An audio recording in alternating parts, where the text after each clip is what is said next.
Do you like a good scare? Do you have a dark and disturbing imagination? Then you've come to the right place. Time Warp Studios proudly presents The Shiver Show. I am Mary Labrie, here with co-host Greg Flynn. The Shiver Show brings you strange and chilling tales of crime, horror, and science fiction.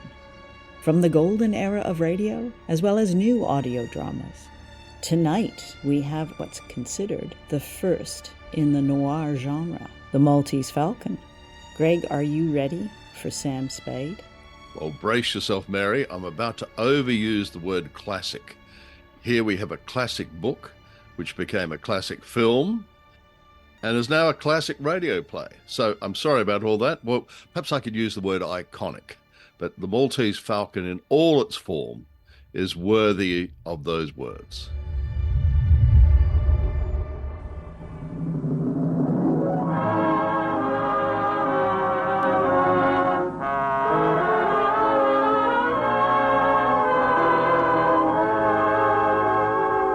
Astor presents the Screen Guild Players.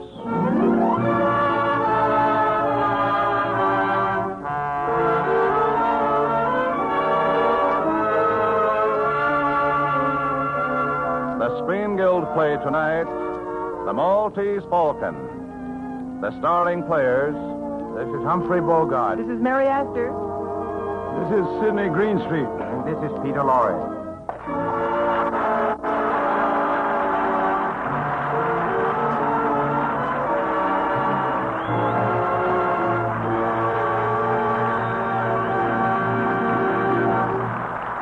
Tonight, Lady Astor presents the Screen Guild Players in Warner Brothers' sensational mystery story, The Maltese Falcon.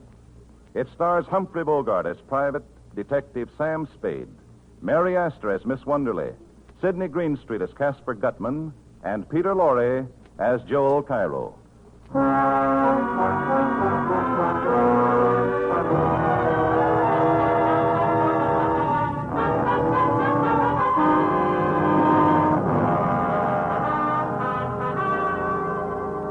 This is the story of the Maltese Falcon and of the people whose lives it touched and seared. It began in San Francisco when a beautiful young woman, who identified herself as Miss Wonderly, walked into the offices of Spade and Archer, private detectives. Miss Wonderly had just told Sam Spade why she wished to engage detectives when Spade's partner, Miles Archer, entered the office. Oh, excuse me, Sam. No, it's all right, Miles. Come in. Miss Wonderly, this is Miles Archer, my partner. How do you do? Oh, I'm pleased to meet you. Miss Wonderly's sister ran away from New York with a fellow named Floyd Thursby. They're here in San Francisco. Miss Wonderly has seen Thursby and has a date with him tonight. Maybe he'll bring the sister with him. The chances are he won't. Miss Wonderly wants us to find the sister, get her away from Thursby, and back home. But I want you to know that he's a dangerous man. I don't think he'd stop at anything. I don't believe he'd hesitate to kill Corinne, my sister, if he thought it would save him. Uh-huh.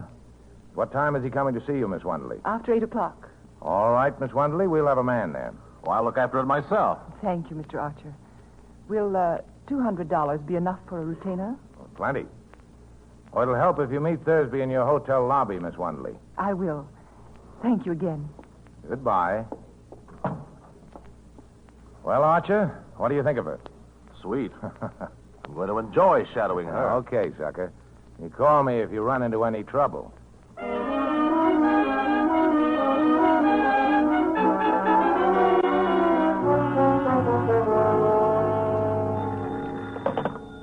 Hello? Yes, it's Spade. This is Lieutenant Dundee, Spade. What's on your mind, Copper? Don't you mind be interested in knowing that your partner, Archer, was found in an alley near the St. Mark, shot through the heart from close range. Blast burnt his coat. Coming down for a look at him before he's moved? No. You've seen everything I could. His gun was tucked away on his hip. It hadn't been fired. His overcoat was buttoned. Was he working, Sam? Well? He was supposed to be tailing a fellow named Floyd Thursby. What for? Now, don't crowd me. I'll see you after I break the news to Archer's wife. I'll be there in a couple of hours.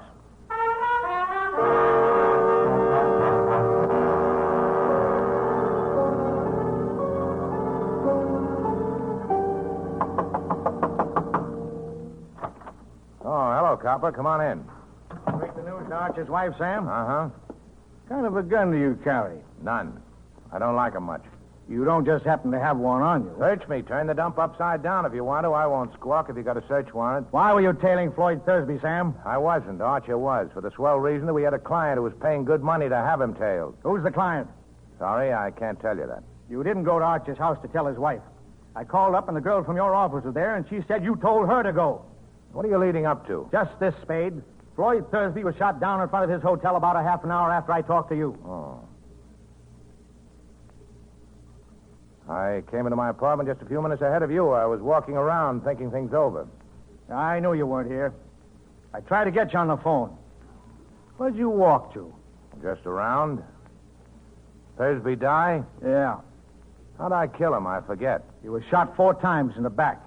Hotel people know anything about him? Nothing. Except he'd been there a week. Alone? Alone. You find out who he was? What his game was? No, I thought you could tell me that. I've never seen Thursby dead or alive. Now, look, Spade. You know me. If you did get Thursby, you'll get a square deal from me.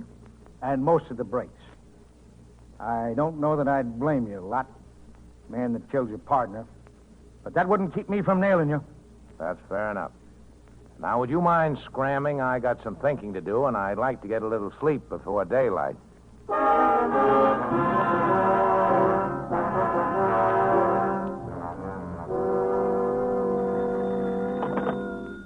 Hello? Yeah, this is Sam Spade. Oh, I was just going to call you. Where are you? Well, the Coronet on California Street, apartment 101? What's that? The name's Miss LeBlanc. Okay, I'll be right out.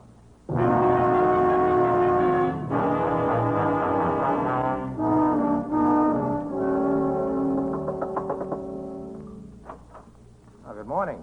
Come in, Mr. Spade. Mr. Spade, I have a terrible, terrible confession to make. That story I told you yesterday was all just a story. Oh, that. Well, we didn't exactly believe your story, Miss... is your name Wonderly or LeBlanc? It's really O'Shaughnessy, Bridget O'Shaughnessy. Oh. Well, Miss O'Shaughnessy, as I said, we didn't exactly believe your story. We believed your $200. Oh? Yes, you see, you paid us too much to be telling the truth. You knew that when you accepted the money? Oh, I suspected it. I was positive when Joe Cairo called on me. Joe Cairo? Yeah. Yeah, he seems interested in Floyd Thursby, too. What did he say? About what? About me? Nothing. Well, what did he talk about? Well, he offered me $5,000 for a black statuette of a bird. He was pretty sure I had it or knew where it was. Do you? Oh, I think I know someone who does, and $5,000 is a lot of money. But right now, the police are trying to find out who hired us to tail Floyd Thursby. Mr. Spade, do they know about me? No, I don't think they do. I've been able to stall them so far. Must they know about me at all, Mr. Spade? Couldn't you manage somehow to shield me from them? Maybe. But I'll have to know what it's all about. I can't tell you now. Later I will, when I can. You must trust me, Mr. Spade. Oh, I'm so alone and afraid. I've got nobody to help me if you won't help me. Be generous, Mr. Spade. You're strong. You're brave. You can spare me some of that strength and courage, surely. Sister, you don't need much of anybody's help. You're good. Chiefly your eyes, I think, and that throb you get in your voice when you say things like, be generous, Mr. Spade. All right. I deserve that. But the lie was in the way I said it, and not at all in what I said. Ah, now you are dangerous. Still, Cairo offered me $5,000. It's far more than I could ever offer you if I must bid for your loyalty. Yeah, that's good coming from you. Have you given me any of your confidence, any of the truth? I can't go ahead without more confidence in you than I have now. Can't you trust me just a little while? Well, how much is a little? And what are you waiting for? I must talk to Joe Cairo. Oh. Well, you can see him tonight. I know where to reach him. Oh, he can't come here. I can't let him know where I am. I'm afraid. We'll all meet at my place, then. All right.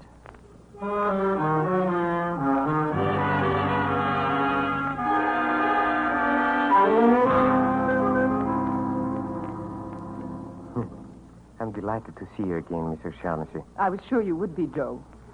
Mr. Spade told me about your offer for the Maltese Falcon. How soon can you have the money ready? Oh, it is ready. You are ready to give us $5,000 if we turn the Falcon over to you? I shall be able to give you the money as soon as the bank opens in the morning. But I haven't got the Falcon. Then why did you send for me? Because I'll have it in another week. Yes? Where is it? Where Floyd hid it.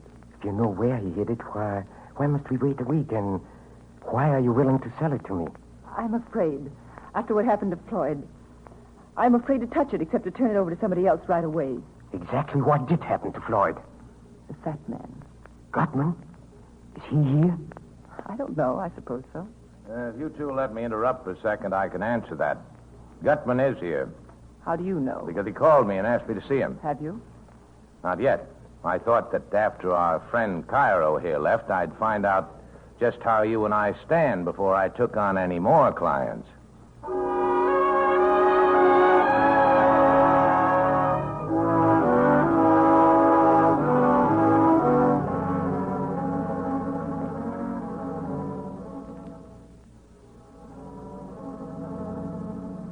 Now do you know how you and I stand, Sam? Yeah. If I can believe anything about you. But you're such a liar. I am a liar. I've always been a liar. Well, I wouldn't brag about it. Was there any truth at all in that yarn you were telling me about Thursby and the Falcon? Some. Not very much. Well, we've got all night before us. I'm so tired. So tired of lying and thinking up lies and not knowing what is a lie and what is the truth. I wish... Hey, look, honey. I think I'd better have a talk with Gutman in the morning.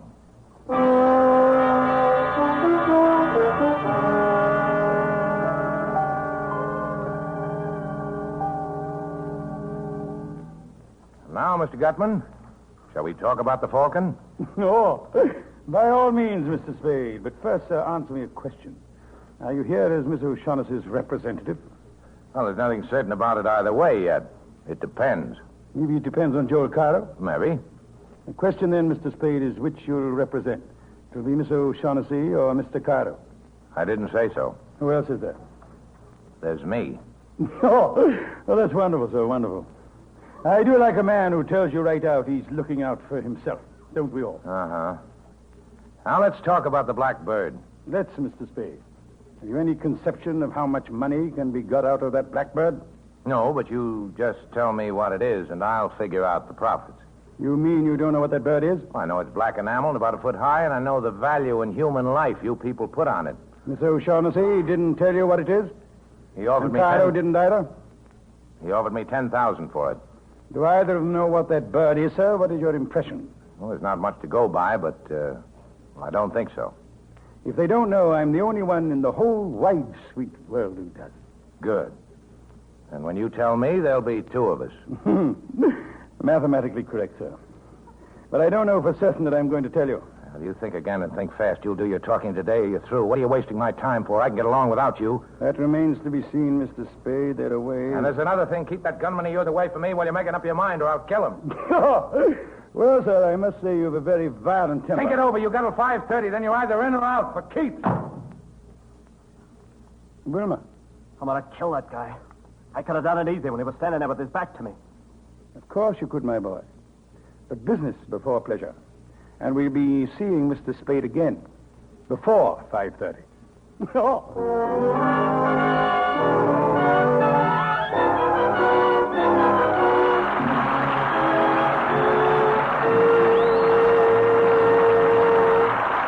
So ends Act One of The Maltese Falcon, starring Peter Lorre, Sidney Greenstreet, Mary Astor, and Humphrey Bogart.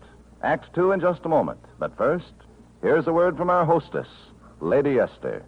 Some weeks ago, I was being shown through a shipyard, one of the largest in the country, and stopped to chat with a young woman wearing a safety mask. It gave her a stern, rather severe look, but when she removed the mask to chat with me, she was young and blonde and very lovely. Her skin looked so dainty and fresh that I just couldn't resist saying, "My, you look as though you just stepped out of a bandbox." She laughed and said, "Oh, I've been on the job since early this morning, and I haven't even had time to repowder my face. But after all, I do use your powder, you know." Of course, she's only one of millions of busy, important women who use Lady Esther face powder, partly because of its remarkable clinging quality. They explain that when they use Lady Esther face powder, they have the comfortable feeling that their skin always looks smooth and fresh, never streaked, caked, or shiny. But that's only one of the reasons why more lovely women now use Lady Esther face powder than any other kind. There are two other important reasons. First, the texture of my powder is so flattering that it hides little lines and blemishes, makes your skin look younger. And second, the shades of Lady Esther face powder are so rich, vivid, and alive, they give new interest, a look of new beauty to your skin. And both the unusual texture and the flattering shades are the result of my patented twin hurricane method of making face powder. So if you'd like to have your skin look softer, smoother, younger, and look that way for hours at a time, just try Lady Esther face powder.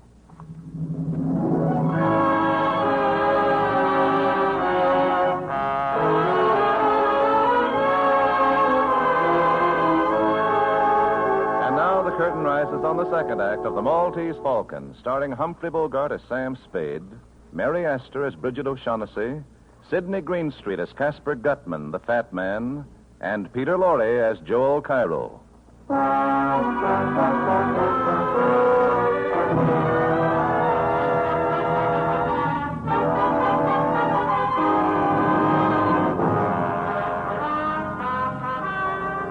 Late in the afternoon, following Sam Spade's visit to Gutman's apartment, a dying man staggered into Spade's office and collapsed on the floor. He died before he could speak to Spade, but his papers identified him as Captain Jacoby of the steamship La Paloma, and clutched to his bullet-torn chest was the Maltese Falcon. After depositing the Falcon in a railroad station check room and mailing the identification check to his private post office box, Sam met Bridget O'Shaughnessy and took her to his apartment. You know, Sam, I never would have placed myself in this position if I hadn't trusted you completely. Oh, that again? But you know that's so. You don't have to trust me as long as you can persuade me to trust you. But Sam, darling. Well, I think we better let it go at that until we see what happens after Gutman gets here. The fat man? Here? Certainly, why not? Anyway, that should be him. So it's too late to change our plans. I'll be right back. Oh, hello, Gutman. Good evening, sir. I see you brought company. I can understand the gunman, but I didn't know Cairo was a friend of yours. No, we're old acquaintances. Now that we're all here, let's go in and sit down and be comfortable and talk. Oh, sure. Come on in. Look, Angel. Gutman brought a couple of friends along. Good evening, Miss O'Shaughnessy. Hello, Joe. You look unusually charming this evening, my dear. Thanks. The Gunsul doesn't talk, Angel. Get away from me, punk. Stand still and shut up. Listen, you're not going to frisk me, touch me, and I'm going to make you use that gun. Ask your boss if he wants me shut up before we talk. Never mind, Wilma. Oh, you're certainly a most headstrong and unpredictable individual, Mr. Spade. Now, why did you send for me? You ready to make the first payment and take the Falcon off my hands? The Falcon? That's right, Angel. I've got it. Well, sir, I have in this envelope $10,000. 10,000? Oh, we were talking about more money than that. Yes, sir, we were, but there are more of us to be taken care of now. Well, that may be, but I've got the Falcon. I shouldn't think it would be necessary to remind you, Mr. Spade, that though you may have the Falcon yet, we certainly have you. Yes, I'm trying not to let that worry me, but let the money wait. There's another thing to be taken care of first. We've got to have a fall guy. I beg your pardon? Police have got to have a victim, somebody they can stick for those 3 murders. Two. Only 2 murders, Mr. Spade. Thursby undoubtedly killed your partner. All right, 2 then. Now, the point I've got to give the police, a victim when the time comes. If I don't, I'll be it. Let's give him Wilmer here. Why, you dirty rat. He actually did shoot Thursby and Jacoby, didn't he? Anyway, he's made to order for the part. Let's turn him over to them. Oh, by God, so you are a character, that you are. There's never any telling what you'll say or do next, except that it's bound to be something astonishing. Well, it's our best bet. With him in their hands, the police will forget the rest of us. Your plan is not at all practical, sir. Let's not say anything more about it. All right. I have another suggestion. Let's give him Cairo. Well, by God, sir. Suppose we give him you, Mr. Spade, or Mr. Shaughnessy. How about that, huh? Sam, you wouldn't. You people want the Falcon, I've got it.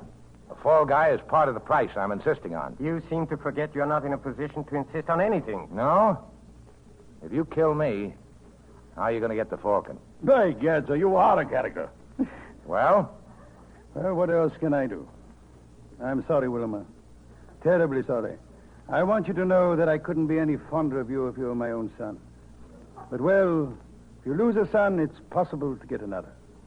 And there's only one Maltese Falcon. You rat, I'll kill you for this. Thank you, Mr. Spade. When you're as young as Wilma, one simply doesn't understand these things. And how about some coffee, Bridget? Put the pot on, will you? I don't like to leave my guests. Surely. Anything to get out of here. Now, sir, let's get down to business. I ought to have more than 10,000. Of course, sir, you understand this is the first payment. You still don't understand the Falcon's worth. Well, a black enamel bird can't be worth millions. But it is. Otherwise, I should not have spent 17 years of my life trying to acquire it. The black enamel you refer to, sir, is merely camouflage, covering a solid gold bird encrusted from head to foot with the finest jewels. Okay. So I get millions later. How's about 15,000 now? Frankly and candidly, and on my word of honor as a gentleman, 10,000 I gave you is all the money I can raise right now. Yeah, but you didn't say positively. Positively. Well, if that's the best you can do, it's the best you can do. But it's understood the punk has to stand as the fall guy. That is part of our agreement, sir? Okay, I'll make a phone call. The Falcon will be here in an hour.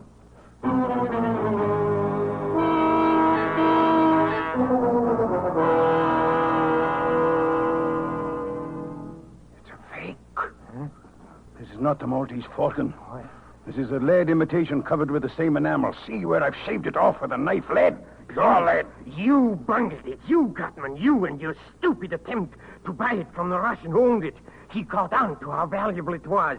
No wonder we had so little trouble stealing it. You imbecile. You bloated idiot. Well, sir, what do you suggest? Shall we stand here and shed tears and call each other names? Or shall we pay the Russian another call in Istanbul? Are you going? 17 years I've wanted that little item, and I intend to get it.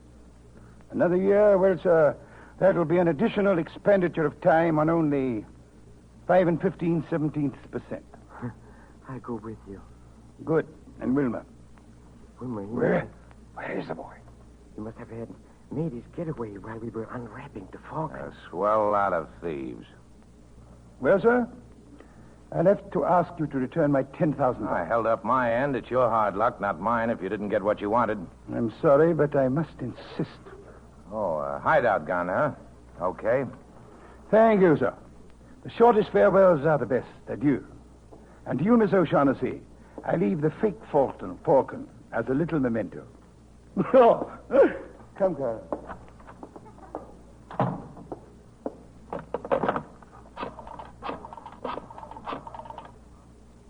Hello, police department. Lieutenant Dundee there. Put him on. Tell him Sam Spade's calling.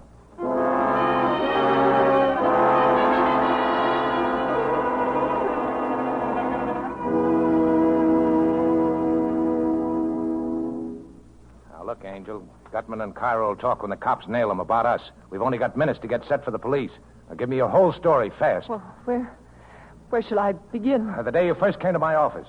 Why did you want Thursby shadowed? I suspected him of betraying me to Gutman, and I wanted to find out. That's a lie. Gutman tried to make a deal with him. You had Thursby hooked, and you knew it. You wanted to get him out of the way before Captain Jacoby arrived with the Falcon. Isn't that so? What was your scheme? I thought if he saw someone following him, he might be frightened into going away. Now, look, Archer hadn't many brains, but he wasn't clumsy enough to be spotted the first night. You must have told Thursby he was being followed. I told him, yes. But please believe me, Sam, I wouldn't have told him if I'd thought Floyd would kill him. If you thought he wouldn't kill Archie, you were right, Angel.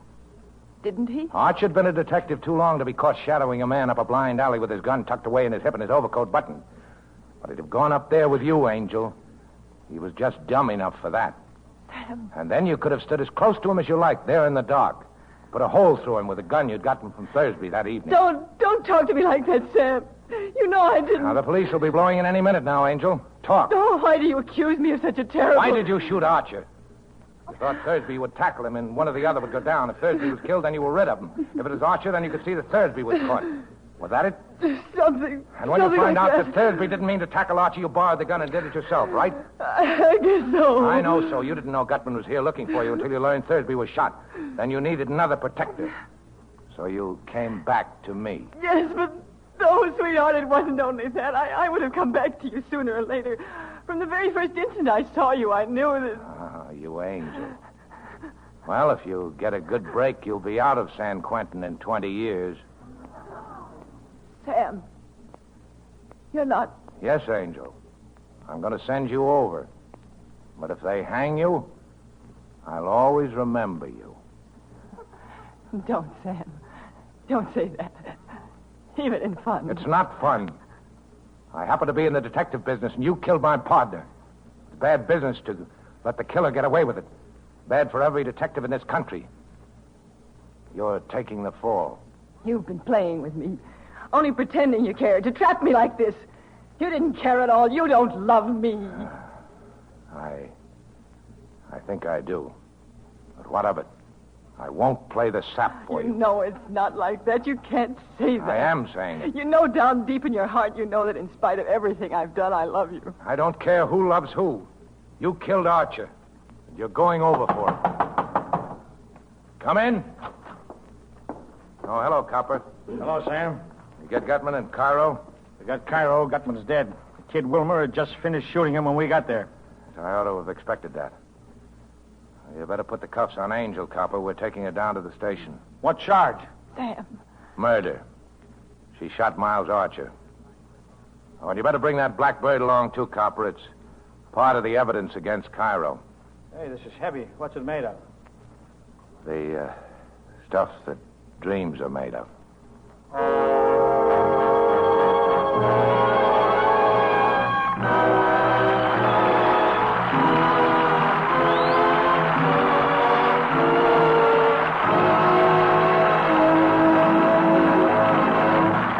So ends the story of the Maltese Falcon. Thank you, Mary Astor, Humphrey Bogart, Sidney Greenstreet, and Peter Lorre for appearing with the Lady Astor Screen Guild players tonight, and also for telling us the most exciting story. This is the Columbia Broadcasting System.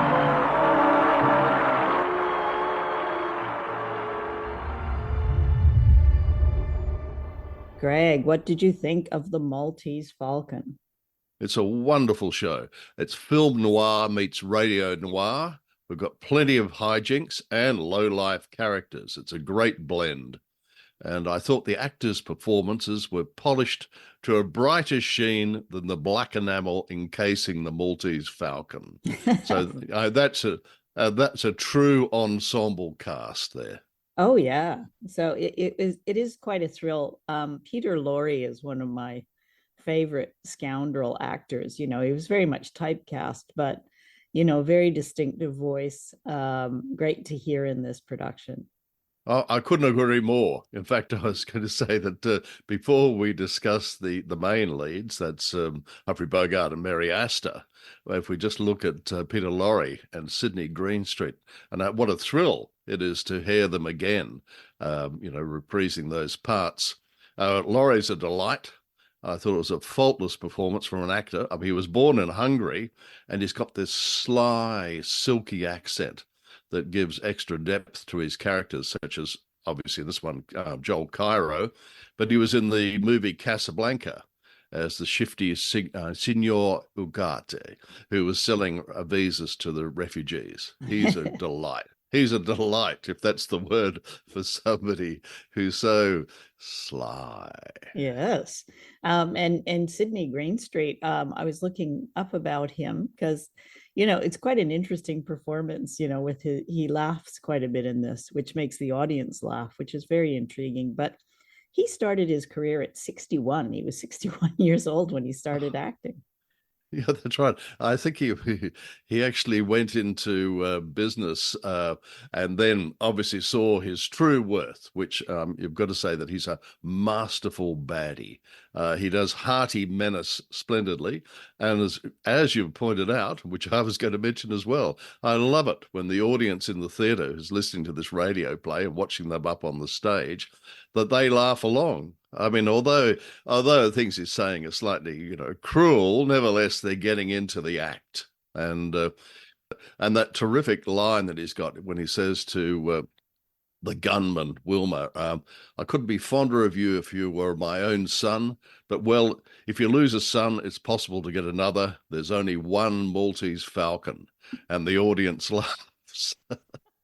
Thanks, Dad. This is a really fascinating thing about this production is it's actually being performed on stage with live actors, an orchestra.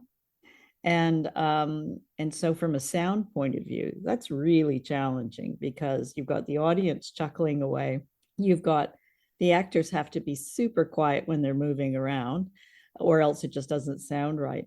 And, there was a lot of, they actually also made a few mistakes in the script, like reading the lines. I don't know if you noticed a few of those. Absolutely. I was going to say the same thing. That's what makes this, you just know they're up there on the stage. And which getting to Humphrey Bogart, I realized he was he's a high functioning alcoholic, but I was still amazed that he made it all the way through the performance with possibly only one stumble when he comes in a split second early and treads on another actor's line.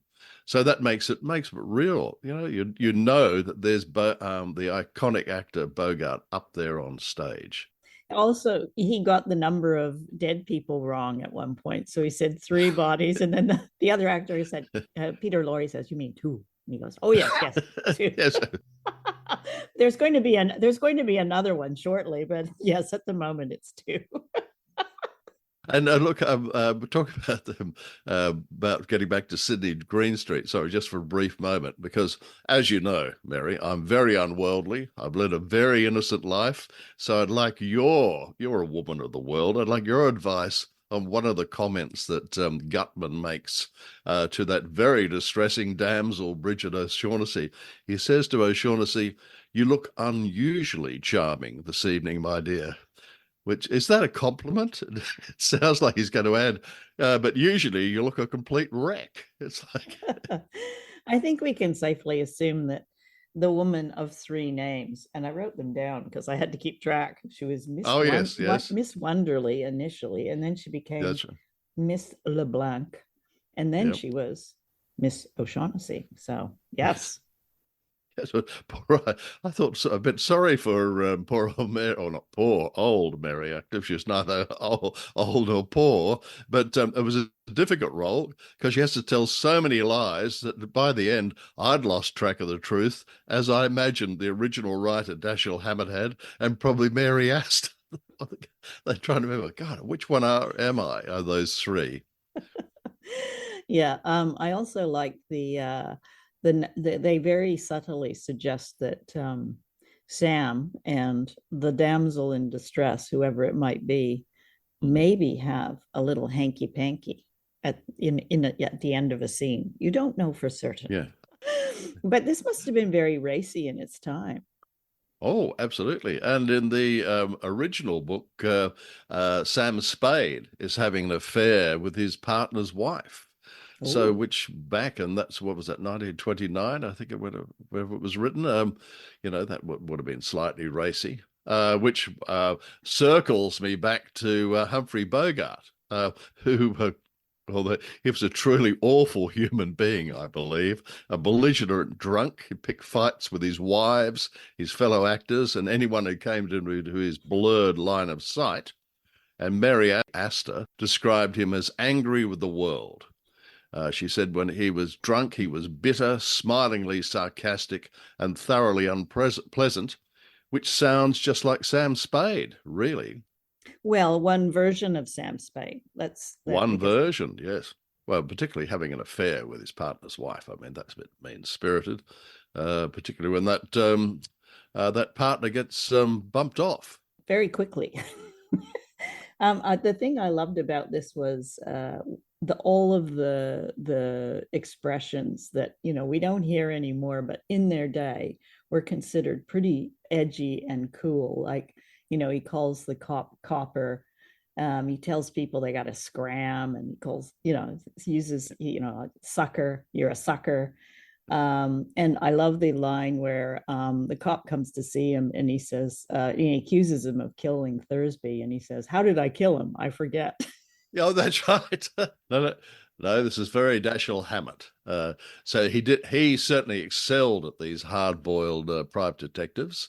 And I know that you've also read some of his other novels from the late 20s, early 30s, Red Harvest and The Dane Curse.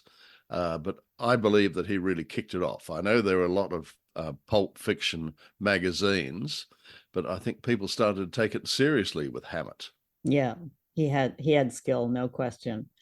Just on the whole femme fatale thing, I mean, I think that these writers created a bit of a stereotype or archetype of the unreliable, lying woman, which has been used countless times in something like the James Bond series as an example. So these are the women that show up, that kick it off. They're the inciting, person who makes the whole story kick off, but they're lying from the beginning to the end.